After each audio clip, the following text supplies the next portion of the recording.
अगर मैं किसी मुस्लिम को टोपी डाल के हुए देखता हूं तो मेरे दिल में एक अलग द्वेष पैदा हो चुका है और मेरे दिल में इस समुदाय के प्रति एक द्वेष भावना से अलग अलग प्रकार की प्रचार यहां से हो रहा है, वो गलत है और उसका प्रोटेस्ट करने के लिए हम सब एक हुए हैं, ये मैं यहाँ पे बताना चाहता हूँ।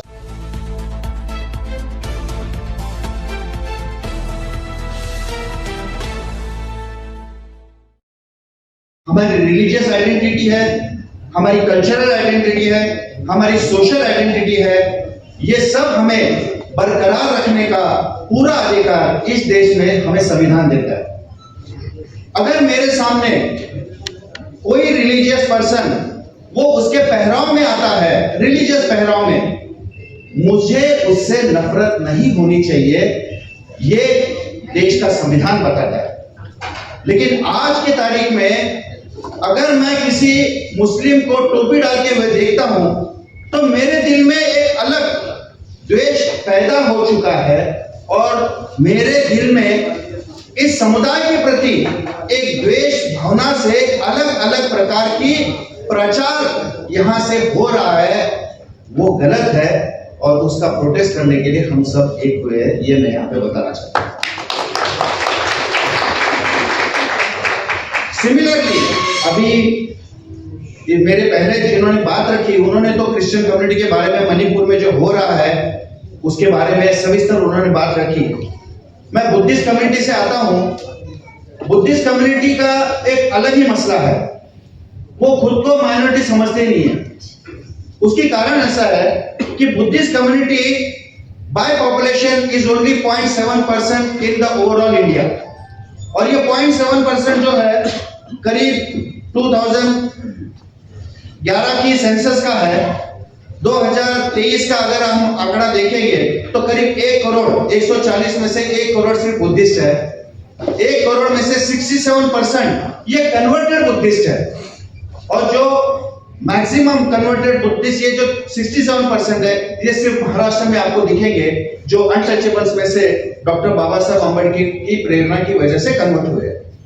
तो हम जो है महाराष्ट्र के जो कन्वर्टेड बुद्धिस्ट बोल के है, हमें अभी भी ऐसे लगता है कि हमें जितनी भी सुविधाएं इस देश में मिल रही है, जैसे हमें हमारा प्रतिनिधित्व ऐसा शेड्यूल कास्ट बोल के जो फंडामेंटल राइट बोल के हमें लेजिस्लेटिव असेंबली में भी मिलता है और हमें छोटे छोटे जिलों में भी मिलता है, तो हम वो क्यों छोड़े? हमें आरक्षण मिलता है ऐसा एससी बोल के, हम वो क्यों छोड़े? उसके लिए हमें माइनॉरिटी बोल के खुद को कहलाने में हमें शर्म आती है। लेकिन मैं यहां बताना चाहता हूं कि माइनॉरिटी बोल के जो आइडेंटिटी बाबा साहब ने हमको दी है वो स्वाभिमान की सर्वोच्च आइडेंटिटी है, ये यहां पे मैं बताना चाहता हूं। और उसके लिए हमें सब माइनॉरिटी ने मिलके हमें एक होना जरूरी है और हमें जो चीजें हमें ऐसा प्रिविलेज बोल के या हमें फंडामेंटल राइट बोल के जो हिंदुइज्म में शेड्यूल कास्ट बोल के मिलती है वो हमें रिलीजियस माइनॉरिटी बोल के मिलनी चाहिए। इसके लिए इम्तियाज भाई संसद में बात रखना जरूरी है। अगर हमें 20% सीधा साधा तौर से बता देना चाहते हैं, आपको भी पता ही है, 20% अगर हमारी पॉपुलेशन है, बजट में हमारा माइनॉरिटी का हिस्सा 0.028% ही है। माइनॉरिटी कमीशन जो है वो कमीशन देश स्वतंत्र होने के बाद 1992 में स्थापन हुआ, जो सिर्फ एक स्टैट्यूटरी बॉडी है जिसको कॉन्स्टिट्यूशनल राइट्स भी नहीं है, इट्स जस्ट एडवाइजरी कमिटी। तो ये 20% लोगों के जो रिप्रेजेंटेशन है वो रिप्रेजेंटेशन हमें पॉलिटिकल रिप्रेजेंटेशन में भी आना चाहिए, हमें एजुकेशनल इंस्टीट्यूशन में भी आना चाहिए। ऐसे मुझे यहाँ पे आप सबको बताना जरूरी समझता हूं मैं, क्योंकि अगर हम माइनॉरिटी बोल के एक होना चाहते हैं तो हमारी सबकी लड़ाई ये एक मुद्दे पे होनी चाहिए कि जो जो प्रिविलेजेस हमें मिलने चाहिए मौलिक अधिकार के रूप में, उन अधिकारों का कहीं भी हनन नहीं होना चाहिए, ये पहली बात। और हमें हमारे जो मूलभूत चीजें हैं हमारे समुदाय के प्रगति के, उदाहरण के लिए हमारा शैक्षणिक जो प्रगति है वो देखिए, आज भी हमारे बच्चे कौन से स्कूल में पढ़ रहे हैं, उनकी क्या हालत है। महाराष्ट्र में अगर देखेंगे तो महाराष्ट्र में आप देखेंगे तो जितने भी स्कूल है गवर्नमेंट के, वो सब नाकाम स्कूल है। ये मैं जवाबदारी से कह रहा हूं, क्योंकि मैं जिस सिटी से रिप्रेजेंट करता हूं उस सिटी की बात मैं यहां कह रहा हूं।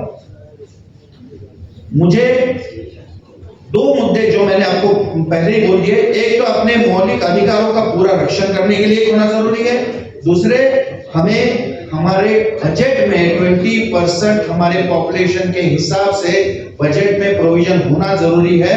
और वो तभी हो सकता है जब हमारे प्रतिनिधि 20% वहां पे जाएंगे। उससे हमारा पॉलिटिकल रिप्रेजेंटेशन भी है, जो माइनॉरिटीज बोल के है वो वहां पे होना जरूरी है। उसके लिए भी लेजिस्लेशन में अमेंडमेंट होना जरूरी है। ये मैं यहाँ पे कहना चाहता हूँ। अधिक बात न कहते हुए मैं आप सबका यहाँ पे स्वागत करता हूँ और आशा करता हूँ कि ये जो आज का दिन है ये एक ऐतिहासिक दिन रहेगा, जिसकी शुरुआत एक माइनॉरिटी पूरे समुदाय को एकत्रित करने में होगी और आगे चल के ये लड़ाई काफी बड़ी करनी पड़ेगी। इसके लिए हमें एकजुट रहना जरूरी है। और जैसे शुरुआत के पीसी जोश सर ने कहा कि मैं आपको क्या कह के बुलाऊं, मैं तो यही कहूंगा, हम सब भारतीय बोल के ही एक साथ आए हुए हैं। हम सब भारतीय हैं और भारतीय ही रहेंगे। बस इतना मैं यहाँ कहता हूँ।